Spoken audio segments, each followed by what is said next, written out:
Muy buenas noches a todos y a todas, amigos, amigas. Bienvenidos a esta sala Nelson Mandela, que es una de las salas de un edificio con mucho corazón y mucha alma, que es el Víctor Jara, y que acoge cada año pues la muestra de San Rafael en Corto, un espacio dedicado a la cultura, al arte, y que siempre tiene un hueco especial y privilegiado para hablar de la solidaridad. Hoy concretamente nos encontramos en el marco de esta 11ª edición de San Rafael en Corto, en el día dedicado al cine y la solidaridad. También enmarcados dentro de un programa de carácter insular como es el Gran Canaria Solidaria, que es posible gracias a la colaboración de la Consejería de Solidaridad Internacional del Cabildo de Gran Canaria, y por supuesto todo lo que hoy vamos a disfrutar en esta jornada, a compartir en este ratito esta noche, pues también es posible gracias a la colaboración de muchísima gente y sobre todo del equipo que hay detrás de Gran Angular. Yo, antes de darle la palabra a las dos personas que me acompañan en la mesa, sí me veo la obligación de disculpar si ven en el programa. La mesa hoy estaba previsto que estuviera compuesta por Nicolás Castellano y Alicia Medina, que completara junto con Carmelo y con Raquel la mesa de hoy. Pero desgraciadamente pues Nicolás, por temas de trabajo, está ahora mismo trabajando en París. En la actualidad Amanda ya ha sido pues enviado allá a cubrir este momento en París, y desafortunadamente pues Alicia también, por una indisposición de salud, tampoco nos puede acompañar, pero nos mandan pues todo el afecto y todo el cariño para desearnos que esta jornada sea lo más fructífera posible, ¿no? Luego quiero agradecerle a Gran Angular que me dio la oportunidad de compartir con ustedes este espacio hoy, porque para el Ayuntamiento de Santa Lucía es la causa palestina junto con la causa saharaui, que tantos vínculos históricos, culturales y tantas coincidencias tienen a lo largo de su historia, pues son de las dos causas con las que manifiestamente nos hemos posicionado a lo largo de nuestro trabajo en la institución. Entendemos que son causas justas, y nuestra denuncia y nuestra solidaridad con el pueblo palestino y el pueblo saharaui es una de las banderas de las que estamos orgullosos de alzar cada vez que podemos, ¿no? La actualidad nos reafirma que el mundo necesita espacios como el que vamos a tener hoy, que nos inviten al análisis, al conocimiento, a ver con otra mirada la realidad de otros pueblos. En este caso, pues en el marco de la fecha de la conmemoración de solidaridad con el pueblo palestino, queremos acercarnos un poco más a esta realidad. La actualidad, como les decía, nos pone de manifiesto que vivimos en un mundo con unos niveles de violencia estructural que hacen más necesario que nunca que hablemos de solidaridad, que hablemos de cooperación, que hablemos de ternura, que hablemos de fraternidad, pero que lo hagamos de manera seria y sobre todo intentando dar soluciones, trabajando desde el compromiso para dar respuestas estructurales a estos problemas. Sobre todo sin olvidarnos de la trayectoria y de todas las personas que durante todos estos años han dado su vida luchando por la justa, noble causa del pueblo palestino. Yo no me dilato más y sí que les digo que para mí es un placer presentar a las dos personas que me acompañan hoy en la mesa. Por un lado, a Raquel Martí Lezana, que es directora ejecutiva de la UNRWA en España. Ella nos va a abrir la puerta al conocimiento de la realidad del trabajo que se hace desde la UNRWA y sobre todo de la situación que se está viviendo en Palestina desde hace ya demasiado tiempo, creo yo. Y por otro lado, pues tenemos a Carmelo Ramírez, consejero del Cabildo de Gran Canaria en el área de cooperación y solidaridad internacional. Muchísimas gracias por acompañarnos hoy. Les dejo con Raquel.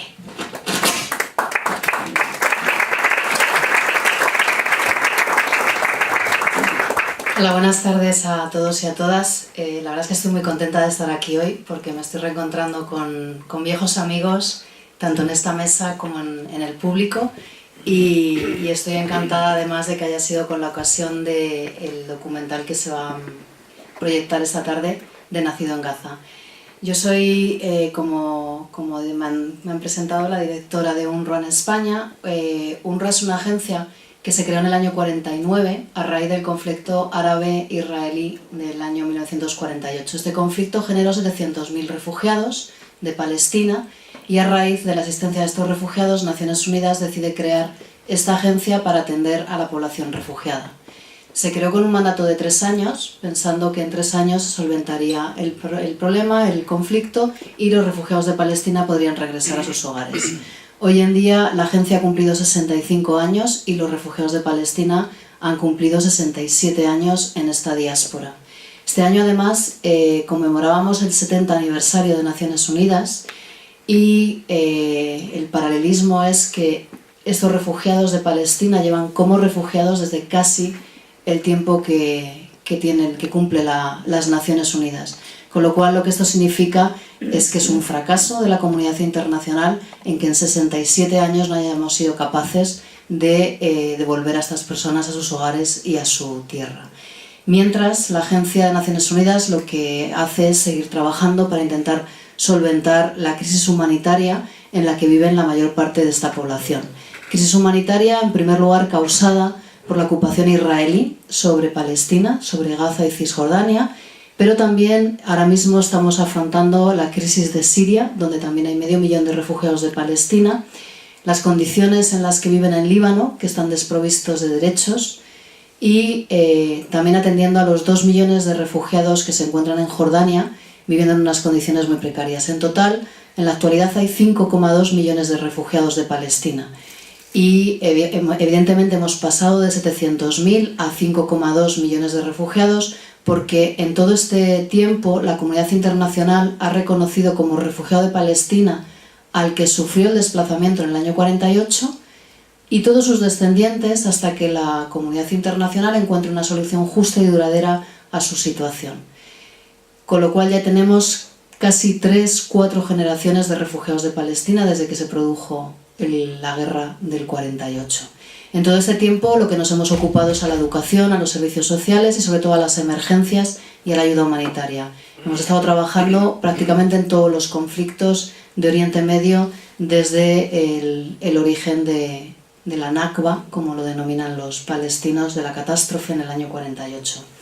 A mí no me gusta mucho hablar de la agencia, lo que me gusta es hablar de los refugiados porque es nuestra razón de ser. Y si me permite me voy a centrar en explicar el ratito que tengo la situación de Gaza para que podamos pasar a ver el documental y entender mejor el documental. Para que se hagan una idea, Gaza es parte de Palestina, pero lamentablemente está separada geográficamente del resto del territorio palestino de Cisjordania, porque entre medias se encuentra el Estado israelí. La franja de Gaza es muy chiquitita. Antes de venir estaba repasando geografía y he visto que Gran Canaria tiene una superficie de 1.560 kilómetros cuadrados. Gaza tiene 365 kilómetros cuadrados, es 4 veces más pequeña que Gran Canaria. Pero en ella viven 1,8 millones de personas. Aquí ustedes son unos 900.000, si no me equivoco, en la Wikipedia es lo que ponía. Con lo cual, aproximadamente, si hacemos un cálculo rápido, aquí viven aproximadamente unas 570 personas por kilómetro cuadrado. En Palestina viven una media de 5.000 personas por kilómetro cuadrado. Es una de las zonas mayor densamente pobladas del mundo. Por eso cuando hay una ofensiva israelí, por eso cuando bombardean, mueren tantísimas personas. No solamente porque se bombardean zonas civiles, sino porque son zonas densamente pobladas. En total hay 1,8 millones de personas que viven en Gaza y lo más gráfico para describir Gaza sería hablar de la prisión al aire libre más grande del mundo. Porque la población de Gaza vive encerrada sin poder salir. En el año 2007, cuando Hamás gana las elecciones, Israel decide bloquear Gaza.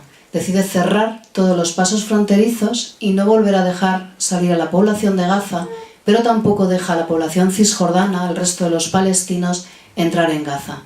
Este bloqueo no es un bloqueo como, por ejemplo, lo primero que nos podría venir a la cabeza es Cuba, ¿no? Este bloqueo es muchísimo peor. En primer lugar es un castigo colectivo porque afecta a toda la población, pero lo que hace es separar a la población palestina. Los palestinos de Cisjordania no pueden ir a ver a sus familiares de Gaza, tampoco pueden salir de allí y hay muchísima gente que necesita salir para estudiar, para trabajar, pero también para recibir tratamiento médico que no hay dentro de la franja de Gaza. La gente que tiene cáncer en Gaza no tiene tratamientos, no puede recibirlos y se muere.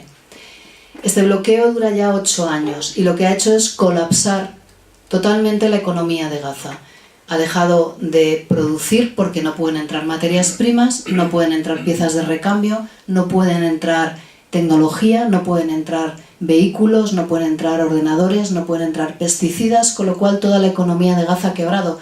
Pero tampoco dejan lo poco que producen sacarlo y venderlo fuera como hacían antes, que lo vendían en el mercado palestino, en Cisjordania o en Israel. Con lo cual ha colapsado la economía y, aparte del colapso de la economía debido al bloqueo, también las repetidas ofensivas israelíes sobre la población lo que ha hecho es destruir prácticamente la Franja de Gaza. Para que entiendan un poco más lo que significa el bloqueo, en Gaza, por ejemplo, no hay electricidad. La central eléctrica de Gaza depende del combustible que Israel permite entrar e Israel regula la entrada de este combustible, con lo cual en la actualidad la población tiene apenas 8 o 10 horas de electricidad en los momentos mejores para poder tener una vida normal en Gaza. Imagínense ustedes que solo tuvieran entre 8 y 10 horas de electricidad al día. Si es difícil para un hogar, para una familia, imagínense para un hospital, imagínense para un colegio. Hay niños que cuando llega el turno de tarde, porque como además tampoco deja Israel construir colegios, no hay suficientes colegios, con lo cual lo que hacemos es dar un turno por la mañana para las niñas y un turno por la tarde para los niños. Los niños en el invierno van de noche y no hay electricidad en las escuelas. Hay muchas fotos en internet que se ven los niños estudiando con velas. También cuando llegan a casa estudian con velas, porque no hay electricidad.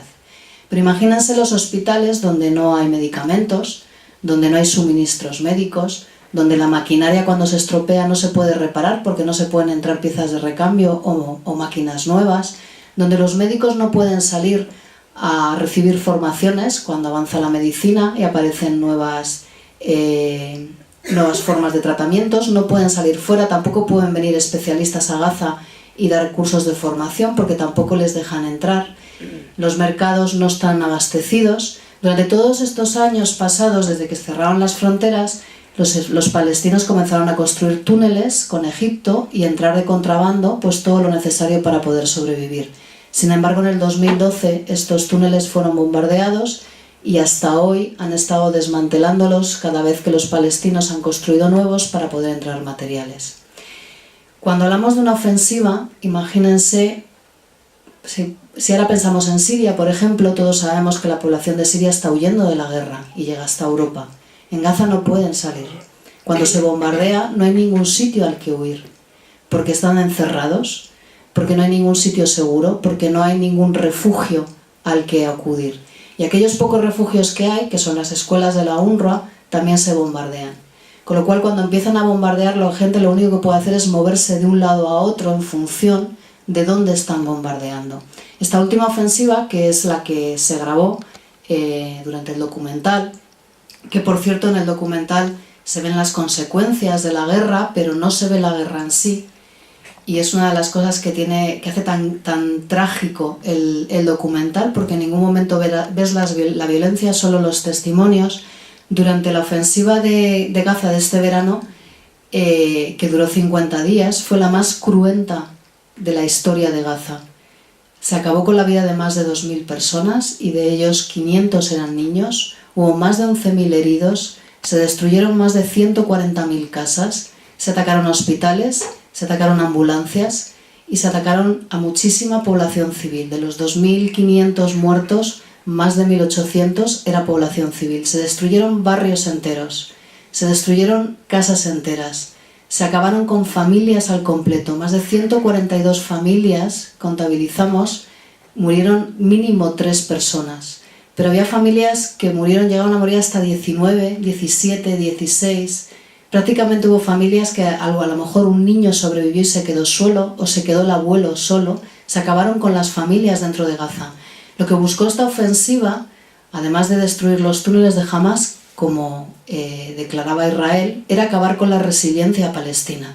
Porque la resiliencia de las personas, y sobre todo en Oriente Medio, en estas situaciones de guerra, se basan en tener redes sociales, en cuanto pasa algo, acudir a la familia, acudir al barrio, a tus vecinos, y es lo que hace que cada vez que haya un ataque, cada vez que demuelen una casa el ejército israelí sobre la población palestina, la gente ayuda y esa ayuda hace recuperarte. Pero si yo acabo con tu familia, acabo con tu barrio, acabo con tus amigos, ya no te recuperas. Es muy difícil volverte a recuperar y es lo que ha pasado en esta ofensiva en Gaza, que prácticamente han destruido todos los barrios, todas tus redes familiares y hoy en día la gente en Palestina, en Gaza, es la primera vez que yo les veo que realmente han perdido toda la esperanza y están perdiendo la capacidad de recuperarse. Después de esta guerra tan cruenta, de esta ofensiva tan cruenta, las fronteras siguen cerradas. En el 2014, en octubre del 2014, la comunidad internacional se reunió en el Cairo y prometió los 4.500 millones de dólares que se necesitaba para reconstruir Gaza. Hoy en día hemos recibido el 35% de los fondos, pero además el bloqueo continúa y no se puede entrar prácticamente materiales de construcción. Hoy en día se nos cae la cara de vergüenza de decir que solamente hemos podido reconstruir una única casa en Gaza. De las 140.000 dañadas, 18.000 están totalmente destruidas o son inhabitables. Pues de esas 18.000 casas solo hemos reconstruido una.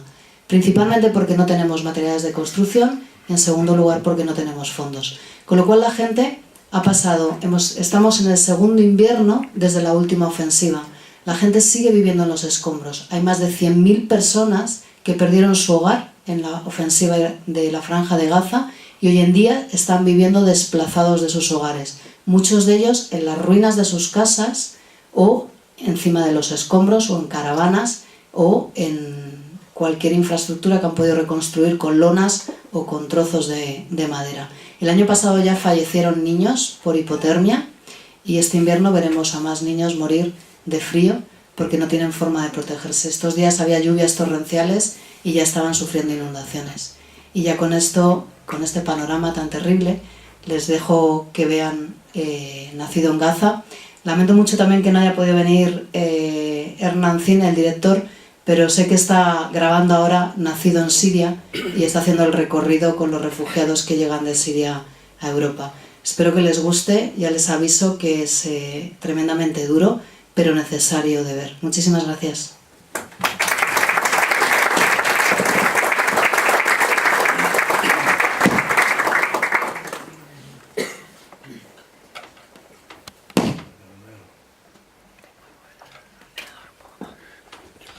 Bien, buenas noches a todas y a todos. Yo creo que después de... Bueno, y saludar a Raquel, ¿no? A Raquel la conocemos desde hace ya unos cuantos años y siempre la hemos conocido mostrando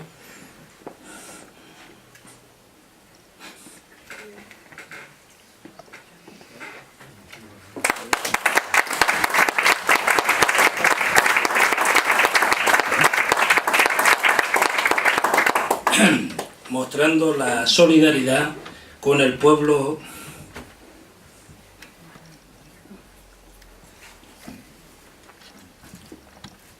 Vamos a abrir el coloquio. Abrimos el coloquio. Muy bien. En principio, hay momentos en los que las palabras sobran y yo creo que esos de esos momentos después de la definición de Raquel de la situación. Entonces nos quedamos con la invitación que nos hace Raquel a ver la película Nacido en Gaza. Como ya bien decías, del director Hernán Cine, que cuenta con 8 candidaturas a los premios Goya y que está rodada durante la última ofensiva militar israelí sobre la Franja de Gaza en 2014 y narra la historia de 10 niños que nos cuentan en primera persona cómo es su día a día bajo las bombas y el embargo. Yo les invito a que pasemos ahora a verla y luego hay un pequeño espacio.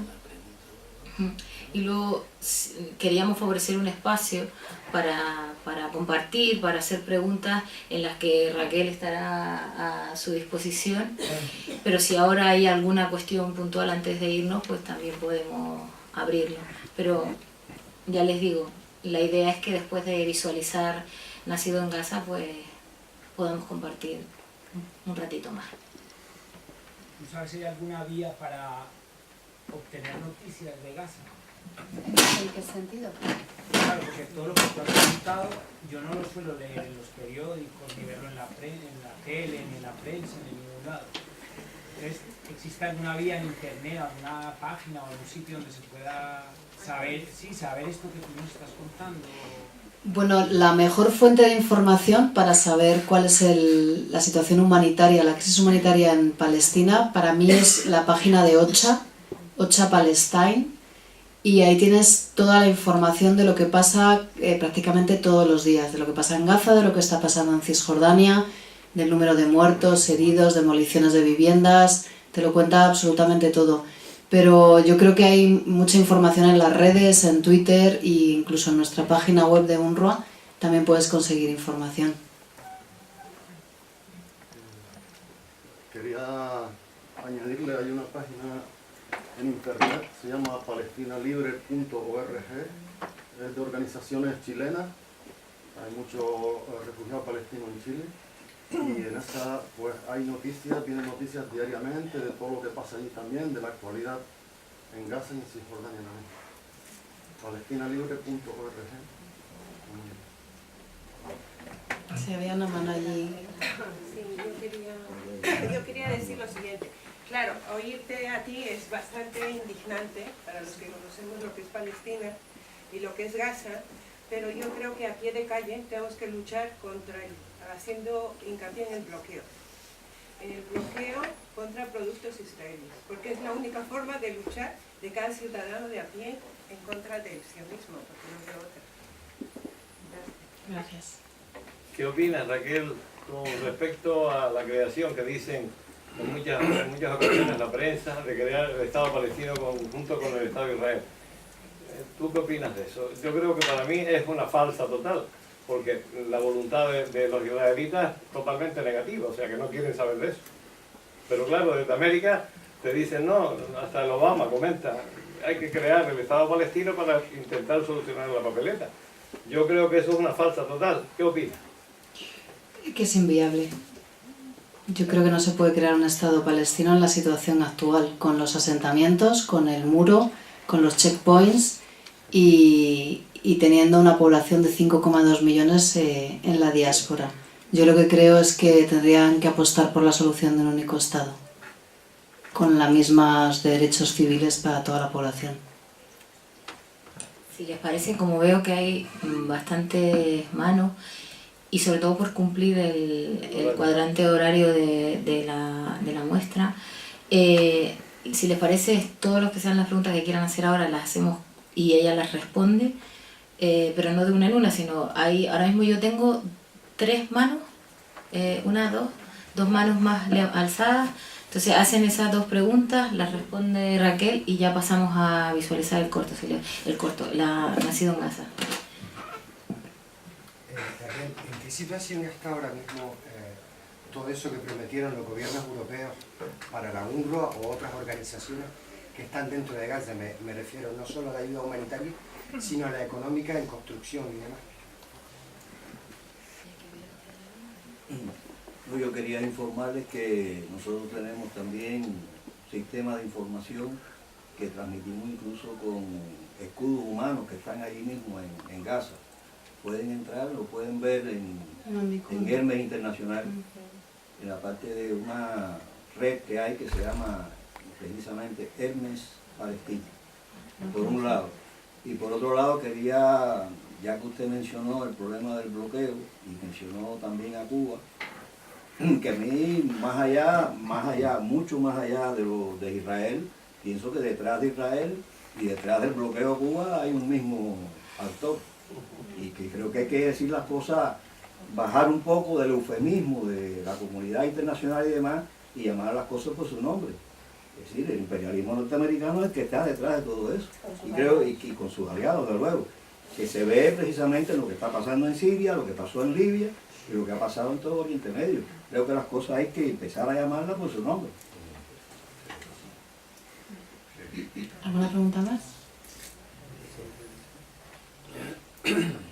Bueno, en cuanto a la ayuda que comentabas, pues dentro de estos 4.500 millones de dólares que se valoró que costaba reconstruir Gaza en su totalidad, es un presupuesto global en el que participamos todas las agencias y la Autoridad Palestina. UNRWA lo que solicitó son 720 millones para reconstruir todas las viviendas. De estos 720 millones hemos recibido 35% también, o sea, es aproximadamente el 35% de todo el presupuesto. Y el problema es que el resto de los fondos no los han desembolsado, ni sabemos si lo van a desembolsar. A fecha de hoy, el dinero que no hemos recibido lo hemos invertido principalmente en reparar pequeños daños menores de las viviendas. Hemos reparado 60.000, pero son daños menores y normalmente los reparamos con materiales de construcción que están dentro de la franja de Gaza, que se pueden adquirir dentro de la franja, pero para reparar todas las casas destruidas, totalmente destruidas o severamente dañadas, el material de construcción tiene que venir de fuera y este es el que no podemos entrar. De hecho, hace poco lo último que han prohibido es entrar madera con un diámetro de más de 1 centímetro. Con lo cual, para construir se necesitan tablones, se necesita madera, ya no tenemos. El procedimiento que se aprobó, que se acordó entre la Autoridad Palestina, Naciones Unidas e Israel, es inoperativo, es sumamente complejo.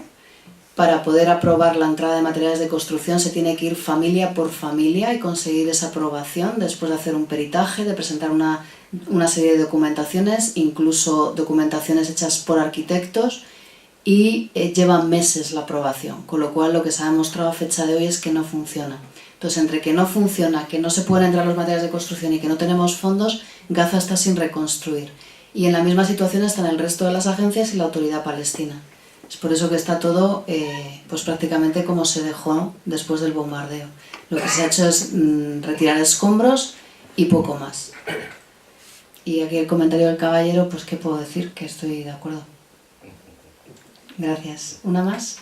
Por favor, aparte del boicot, tanto cultural como económico, o como en todos los aspectos posibles hacia Israel, como medida de la población civil internacional, para intentar que el fin de la ocupación, que es de lo que se trata, ¿qué otra cosa se podría hacer? Porque es que no te sientes tan impotente que no sabes qué puedes hacer. Aparte de decir, sensibilizar a la población, informar de lo que pasa en Palestina, en lo que uno puede, ¿no? Al margen de hacer boicot activo por un montón de productos israelíes para que la gente no los consuma, u otras marcas que tienen que ver con el sionismo y tal, que hay una lista inmensa, pues ¿qué otra cosa podemos hacer la población internacional, la población del mundo? Pues aparte de sensibilizar, yo creo que lo que es importante es pedirles a nuestros gobiernos que cumplan la legalidad internacional y que exijan su cumplimiento y que exijan que se respeten las resoluciones de Naciones Unidas y que se cumplan. Poco más.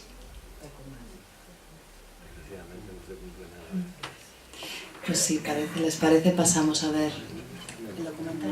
Muchísimas gracias, la verdad, por la participación y vamos a haber nacido en casa.